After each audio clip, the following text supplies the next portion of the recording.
Israel's army says its ground troops have surrounded Gaza City and effectively divided the Strip in two. The Hamas-run Gaza Health Ministry says more than 200 people have been killed following major Israeli airstrikes, which also caused a communications blackout inside the territory. Meanwhile, the leaders of major UN agencies have called for an immediate ceasefire and for more humanitarian aid. The Israel Defense Forces have once again intensified operations in northern Gaza. They say they are targeting Hamas fighters and infrastructure from the air, sea and land. Israel has repeatedly warned civilians to move south, where it is supposed to be safer.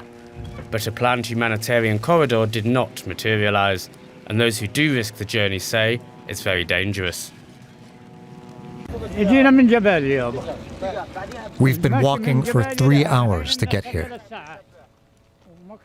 I can't walk, and my son has been pushing me all the way. The situation is very difficult. There's no bread, no water, nothing.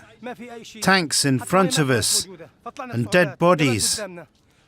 It was very, very scary, especially for the kids.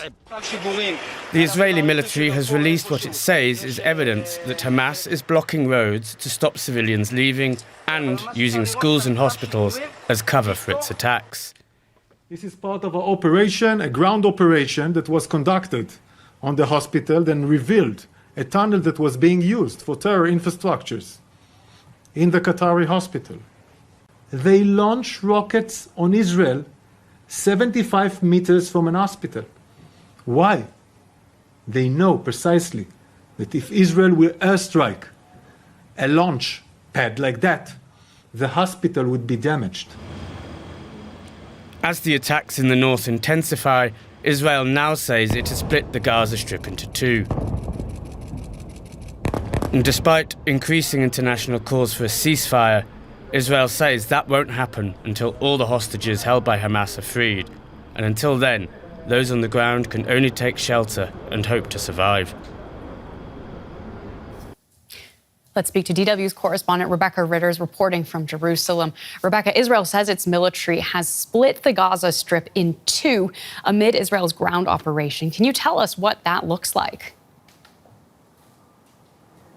Yeah, that's right. We had confirmation yesterday that there is now a North Gaza and a South Gaza, that Israeli troops had made their way to the beach, to the shoreline, basically, and they were holding that line. They've now also completely encircled Gaza City, and it's being reported that in the next 48 hours or so, we can expect to see Israeli troops actually inside Gaza City, out on the ground, with close combat with Hamas fighters there. Now, we've seen a really heavy bombardment overnight, with some people saying it's been the heaviest night in the ground operations so far, with some truly horrific sights coming out from the bombing, particularly in Gaza Hospital. We know that areas around the al-Shifa hospital have been bombed, with the IDF saying continually, and yesterday, showing what they say is evidence that Hamas are using these hospitals as headquarters. We've also heard from some medical personnel, though, saying that there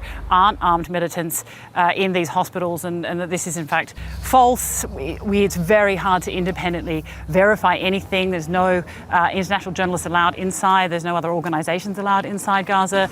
So we do know that there's been an internet blackout overnight, though we have been hearing that has slowly been being restored. So these calls for people to move away, to evacuate, falling on people that may not be able to even be getting the messages. So really, really serious situation, and looking to intensify into yet another stage of this conflict. Indeed, a very difficult situation for civilians there in Gaza. The IDF has said it is allowing civilians to move from northern Gaza to the south using a one-way corridor. Will that be a safe option for people to flee? It's hard to determine, though we know that civilians have been being caught up in attacks, even as they've been trying to head from north to south.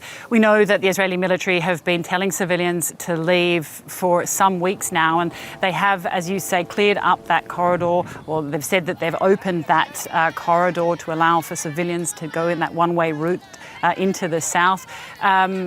Whether or not that's going to be much relief, we know that there are a lot of civilians who just simply aren't able to move or perhaps are unwilling, and either way will be stuck inside this besieged area. But we also know that the Israeli military has been targeting or at least bombing areas in the south, even in the areas where civilians have been told to go that are safe. So, more people, I assume, will be using that window. The window is from 10 until 2 local time today. We're in the middle of that window at the moment. I can assume that some people will be using that route, but whether or not it will make them any safer when they're in the south really remains to be seen. Rebecca, thank you very much for that update. That's DW correspondent Rebecca Ritters reporting from Jerusalem. Now, Jordan's king has revealed that the country's military dropped medical supplies into the Gaza Strip overnight. In a message on the social media platform X, King Abdullah announced that urgent medical aid had been airdropped at midnight and added that Jordan would always be there to assist Palestinians in the Gaza Strip. Now, the Israeli military has confirmed that the operation was completed with its cooperation. And Christian Katzer is the head of Doctors Without Borders, or MSF, here in Germany. He joins us from Berlin. Thank you so much for taking the time to speak with us. I understand that Doctors Without Borders is continuing to operate in Gaza as best it can under extremely difficult conditions. How much support are your staff currently able to provide? It is very difficult to operate in Gaza right now. We have actually literally told all our staff to be free of their work, to first care for their families and themselves. Nevertheless, a lot of our staff have chosen to continue to work. It is very difficult with supplies running dramatically low all the time, even though some resupplies had been possible into Gaza. We see, a lack of fuel, a lack of water, a lack of the basics in medication, which makes medical decision-making very hard. Indeed. Tell me a little bit more about that. With such a dire need for your staff to attend to those who are critically injured, are other more basic primary care needs being met at all? What we hear from our staff is that getting food and water for themselves and their families is very, very difficult. To find a safe space to sleep is almost impossible, even in the south of Gaza, just because of the mass of people. What we see also that in hospitals, with the lack of fuel, running generators is impossible to most of the time, and therefore conducting quality medical care is impossible, with a lot of people needing special attention due to fighting, but also due to chronic diseases where, like high blood pressure or other things, newborn children can't be put on an incubator because there's no electricity. So the medical situation in Gaza is without words.